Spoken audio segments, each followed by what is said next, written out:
चलिए आज हम बात करते हैं सत्ता के वैकल्पिक केंद्र। तो दूसरे चैप्टर की बात करते हैं सत्ता के वैकल्पिक केंद्र।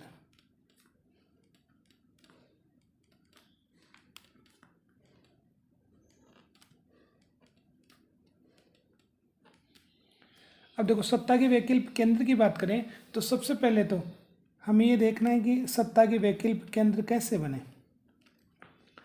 तो हम बात करते हैं शीत युद्ध की, और शीत युद्ध में आप देखो एक तरफ कौन था, अमेरिका, और दूसरी तरफ कौन था, सोवियत संघ। और शीत युद्ध का परिणाम ये निकला कि आगे जाकर के सोवियत संघ टूट गया, बिखर गया। उसके बिखरने से क्या हुआ, विश्व स्तर पर एकमात्र महाशक्ति कौन बना, अमेरिका।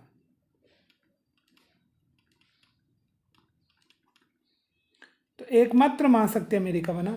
जब अमेरिका एकमात्र महाशक्ति बना तो शीत युद्ध के दौरान ही अमेरिका ने पश्चिमी यूरोप के देशों को आर्थिक सहायता देना शुरू कर दिया था। तो यूरोप के देशों को ये लगा कि जब अगर वो आपस में मिल करके एक हो जाएंगे, अपनी अर्थव्यवस्था को मजबूत बना लेंगे, तो आगे जा कर के वो अमेरिका को चुनौती दे सकते हैं। ऐसे ही क्या हुआ, दक्षिण एशिया में हुआ।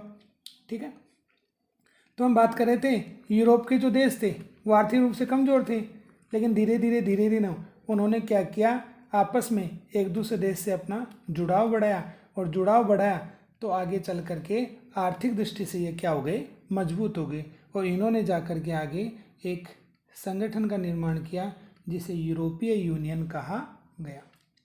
तो यूरोपियन यूनियन बना किसके सहयोग से बना, इन यूरोप के देशों ने आपस में एक दूसरे देश का क्या किया, सहयोग किया।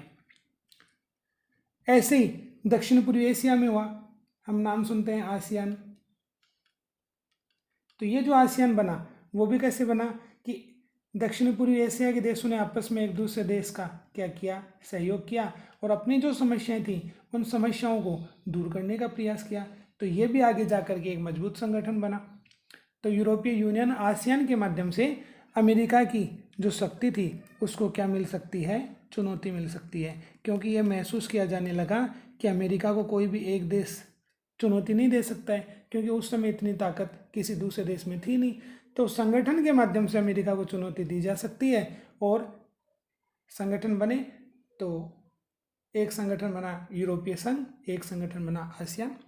तो हम सबसे पहले पढ़ते हैं किसके बारे में, यूरोपीय संघ के बारे में। तो हम सबसे पहले बात करें यूरोपीय संघ।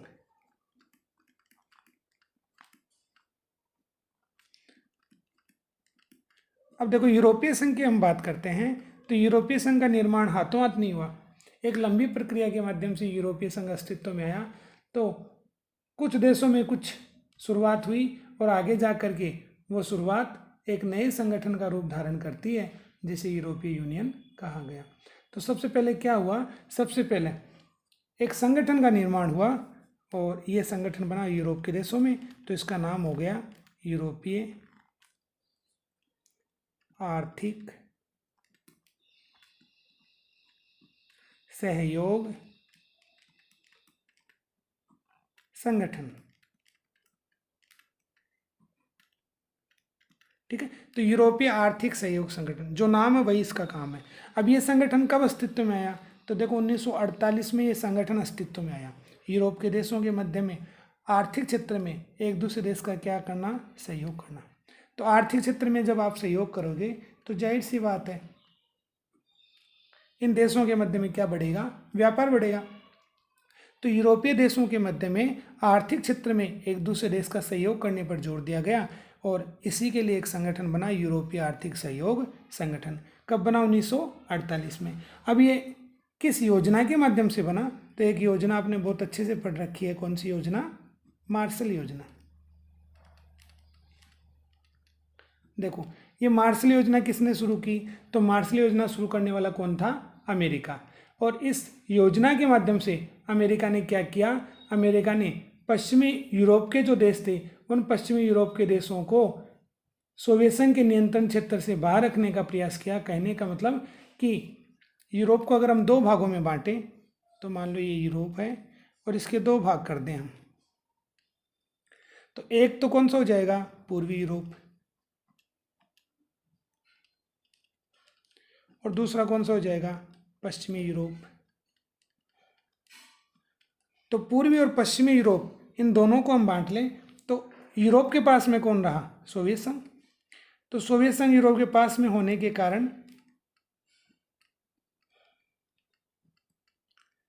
पूर्वी यूरोप के जो देश थे, इन पूर्वी यूरोप के देशों पर किसका प्रभाव पड़ने लगा, सोवियत संघ का प्रभाव पड़ने लगा। कहने का मतलब इन देशों में क्या स्थापित होने लगा, साम्यवाद स्थापित होने लगा। तो सोवियत संघ का जो प्रभाव था कौन से देशों में पड़ा, पूर्वी यूरोप के देशों में पड़ा।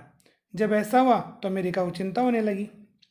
अब अमेरिका सोचता था कि ये पश्चिमी जो यूरोप है ये साम्यवाद के प्रभाव से मुक्त रहे, दूर रहे, यहाँ पर साम्यवाद नहीं फैले। इसके लिए उसने क्या किया, एक योजना चलाई जिसका नाम था मार्शल योजना। इस योजना के माध्यम से अमेरिका ने ये जो पश्चिमी यूरोप के देश थे, इन पश्चिमी यूरोप के देशों को कौन सी सहायता देना शुरू किया, आर्थिक सहायता।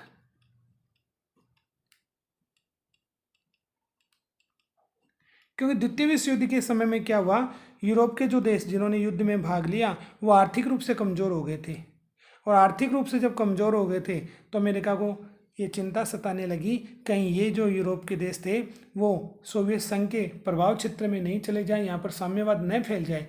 इसलिए पूरी यूरोप पर तो प्रभाव पड़ रहा था किसका, साम्यवाद का, ये पश्चिमी यूरोप पर न पड़े।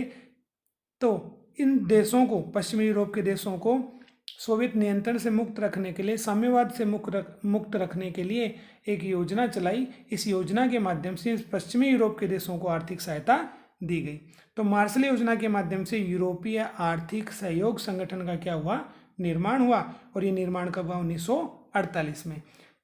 जब यूरोप के देशों में को आर्थिक सहायता दी गई तो इन यूरोप के देशों ने एक दूसरे देश का सहयोग करना शुरू किया। कहने का मतलब इन यूरोप के देशों में क्या बढ़ा, व्यापार बढ़ा। तो हमने पढ़ा सत्ता के वैकल्पिक केंद्र कि यूरोपीय संगठन और आसियान आगे जा कर के संगठित होकर के किसको चुनौती देने लगे, अमेरिका को चुनौती देने लगे। और इसमें से यूरोपीय संघ का निर्माण कैसे हुआ, तो सबसे पहले हमने एक छोटा सा बिंदु लिया है, कौन सा, यूरोपीय आर्थिक सहयोग संगठन। फिर आगे जा कर के कई संगठन बने और 1992 में यूरोपीय संघ का क्या हुआ, निर्माण। तो निर्माण तो यूरोपीय संघ का कब हुआ, 1992 में, लेकिन इसकी प्रक्रिया शुरू कब हो गई थी, 1948 में। यूरोपीय आर्थिक सहयोग संगठन पढ़ने के बाद में हम दूसरा पढ़ते हैं पेरिस संधि के बारे में।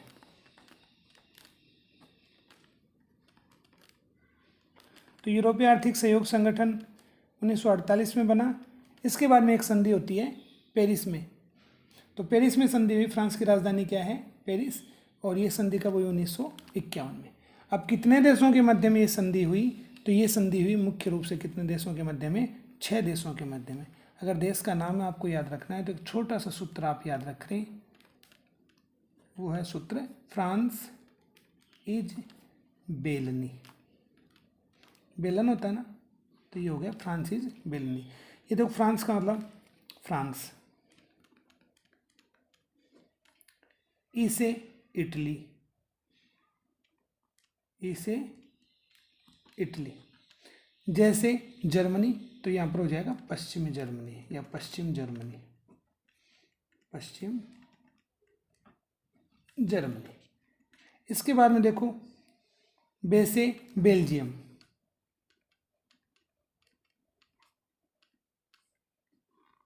ठीक है। ले से हो जाएगा लग्जमबर्ग,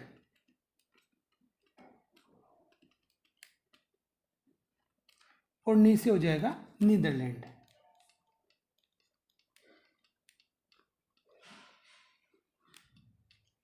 तो यहाँ पर देश हो गए कौन कौन से, फ्रांस, इटली, पश्चिम जर्मनी, बेल्जियम, लग्जमबर्ग और नीदरलैंड। इन 6 देशों के मध्य में 1951 में कहाँ पर संधि हुई, पेरिस में संधि हुई।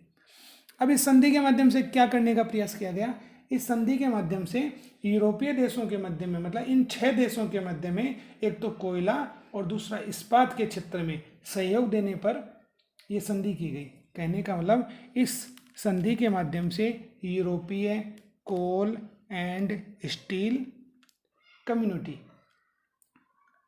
तो क्या मतलब हुआ इसका कि यूरोप कोल, एस का मतलब एंड स्टील और कम्युनिटी। कहने का मतलब हुआ कि यूरोप के देशों के मध्य में ये जो 6 देश थे, इन्होंने आपस में एक दूसरे देश का सहयोग करने का वादा किया। और वो सहयोग कौन कौन से क्षेत्र में करेंगे? एक तो कोयला के क्षेत्र में और दूसरा स्टील के क्षेत्र में। तो कोयला और स्टील के क्षेत्र में इन 6 देशों के मध्य में सहयोग पर क्या हुई? सहमति हुई। और ये संधि कौन सी कहलाई? पेरिस संधि। अब पेरिस संधि के बाद में एक संधि और हुई जो 1957 में हुई, जिसे रोम संधि के नाम से जानते हैं। तो रोम संधि हुई, और ये रोम संधि कब हुई? 1957 में। अब इसमें कितने देशों ने भागीदारी निभाई? तो इसमें वही 6 देश, बार बार तो हमें याद रखना नहीं है, एक बार आप सूत्र को याद रख लें, देश भी आपको याद रह जाएंगे। तो फ्रांस इज बेलनी। इन 6 देशों के मध्य में ये संधि हुई। रोम, इटली की राजधानी क्या है? रोम, वहाँ पर ये संधि हुई। इस संधि के माध्यम से मुख्य रूप से एक तो यूरोप के देशों में आर्थिक क्षेत्र में एक तो समुदाय बना, तो यूरोपीय आर्थिक समुदाय, और दूसरा इसमें जोड़ दिया गया यूरोपीय एटॉमिक एनर्जी कम्युनिटी। तो एक तो यूरोपीय इकोनॉमिक कम्युनिटी, यूरोपीय आर्थिक समुदाय, हिंदी में लिख लें यूरोपीय इकोनॉमिक का मतलब आर्थिक,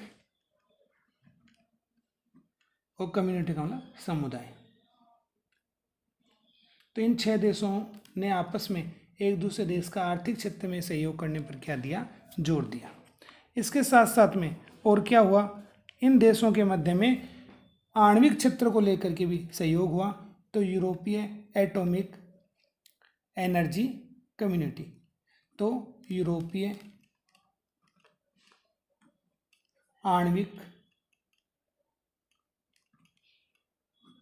ऊर्जा और कम्युनिटी का मतलब समुदाय। तो कहने का मतलब रोम संधि इन 6 देशों में हुई। इन 6 देशों के मध्य में एक तो आणविक ऊर्जा पर जोर देने का प्रयास किया गया, और साथ में आर्थिक क्षेत्र में मतलब आपसी व्यापार बढ़ाने के क्षेत्र में योगदान या जोर दिया गया। किस संधि के माध्यम से? रोम संधि के माध्यम से। तो रोम संधि का भी 1957, जबकि रोम संधि से पहले इन्हीं 6 देशों में प्रयास किया गया किस पर? पेरिस संधि में कोयला और स्टील के क्षेत्र में एक दूसरे देश का सहयोग करने पर जोर दिया गया। इसके बाद में फिर हम लेते हैं सांगेन संधि। सांगेन संधि। अब सांगेन संधि की बात करें तो इन्हीं 6 देशों में, कहने का मतलब तो यूरोपीय आर्थिक समुदाय जो था रोम संधि के माध्यम से, ये इंपॉर्टेंट हो गए। एक प्रकार से यूरोपीय संघ की जो नींव बना वो यूरोपीय आर्थिक समुदाय को मानी जाती है, और यूरोपीय आर्थिक समुदाय जो था वो सांगेन संधि के माध्यम से, कहने का मतलब EEC जो यूरोपीय आर्थिक समुदाय था, इन 6 देशों के मध्य में सीमा का जो प्रतिबंध था उस सीमा के प्रतिबंध को समाप्त करने पर जोर दिया गया। किसके प्रतिबंध को? सीमा के प्रतिबंध को। अब देखो अलग अलग देशों की अलग अलग सीमाएं होती हैं, तो देशों की जो सीमाएं होती हैं वो नियंत्रित करते हैं कि दूसरे देश का व्यक्ति उस देश में आसानी से न जा पाए। तो एक प्रकार से जाने के लिए पासपोर्ट और वीज़ा की आवश्यकता होती है,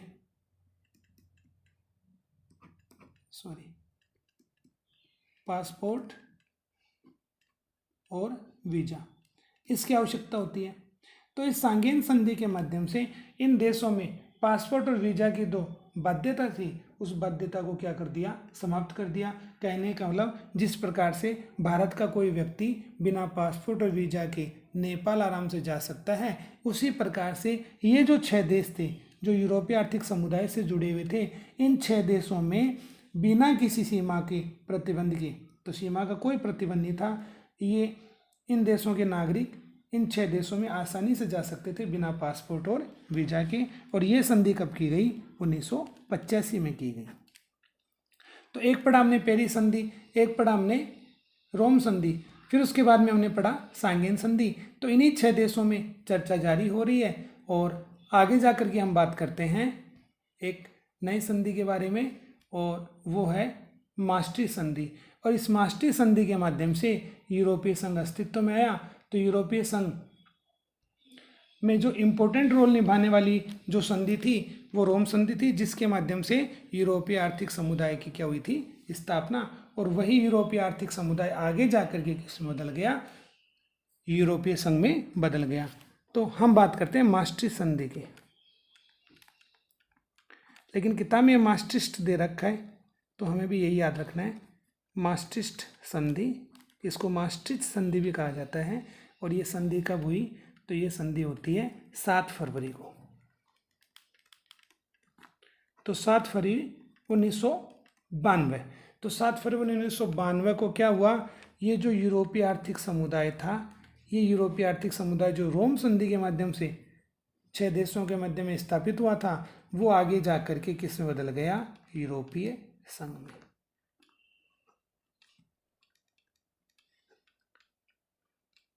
ठीक है, तो यूरोपीय संघ का निर्माण हुआ यूरोपीय आर्थिक समुदाय से। अब ये जो यूरोपीय संघ बना वो कौन सी संधि के माध्यम से बना, तो मास्ट्रिस्ट संधि के माध्यम से। तो बड़ा इंपॉर्टेंट क्वेश्चन बनता है कि किस संधि के माध्यम से यूरोपीय संघ अस्तित्व में आया, तो आपको याद रखना है मास्ट्रिस्ट संधि के माध्यम से यूरोपीय संघ अस्तित्व में आया।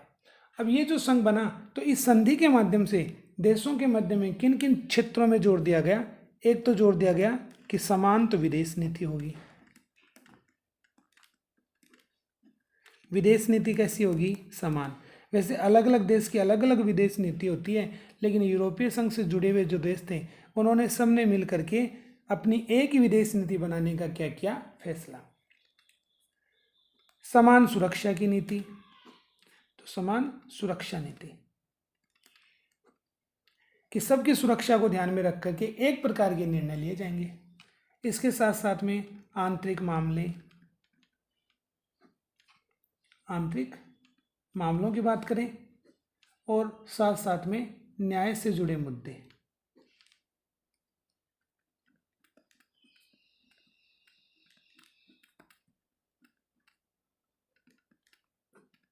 तो इन मुद्दों पर क्या सहमति बनाई गई कि एक दूसरे देश का क्या करेंगे, सहयोग करेंगे, सहमति बनी।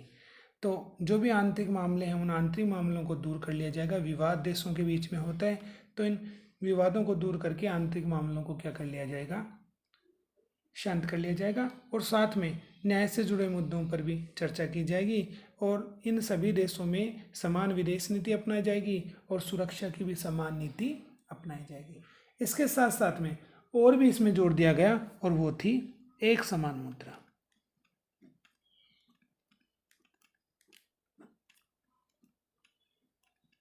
कि इन देशों के मध्य में किस चीज़ पर सहमति हुई, इन देशों के मध्य में सहमति हुई कि एक मुद्रा अपनाएं और उसी मुद्रा में हम आपसी क्या करें, व्यापार। तो व्यापार के लिए इन्होंने जोर दिया गया यूरो मुद्रा पर। तो यूरो मुद्रा को अपनाने पर आपसी क्या हुई, सहमति हुई। तो ये संधि कौन सी संधि कहलाई, मास्ट्रिस्ट संधि। और मास्ट्रिस्ट संधि के माध्यम से ही कौन सा संगठन अस्तित्व में आया, यूरोपीय संघ अस्तित्व में आया। और इस संधि के माध्यम से इन देशों के मध्य में समान विदेश नीति है, समान सुरक्षा की नीति, आंतरिक मामलों में सहयोग और न्याय से जुड़े मुद्दों पर भी सहयोग या सहमति पर जोर दिया गया। इस संधि के माध्यम से कौन सी मुद्रा को अपनाया गया, यूरो मुद्रा को अपनाया गया। तो ये बड़ी जितनी भी संधियाँ पढ़ी उनमें सबसे ज़्यादा इम्पोर्टेंट संधि बनती है कौन सी, मास्ट्रिस्ट संधि, जो 7 फरवरी 1992 में हुई। और यूरोपीय आर्थिक समुदाय जो 1957 में बना था वो किस में बदल गया, यूरोपीय संघ में बदल गया। तो आज हमने पढ़ा कि यूरोपीय संघ किस प्रकार से बना। तो 1948 से लेकर के 1992 तक की इसकी विकास की प्रक्रिया रही, जो मास्ट्रिस्ट संधि के माध्यम से क्या हो गई, पूरी हो गई। तो आज के लिए इतना ही, फिर मिलते हैं नेक्स्ट वीडियो में। तब तक के लिए जय हिंद, जय भारत।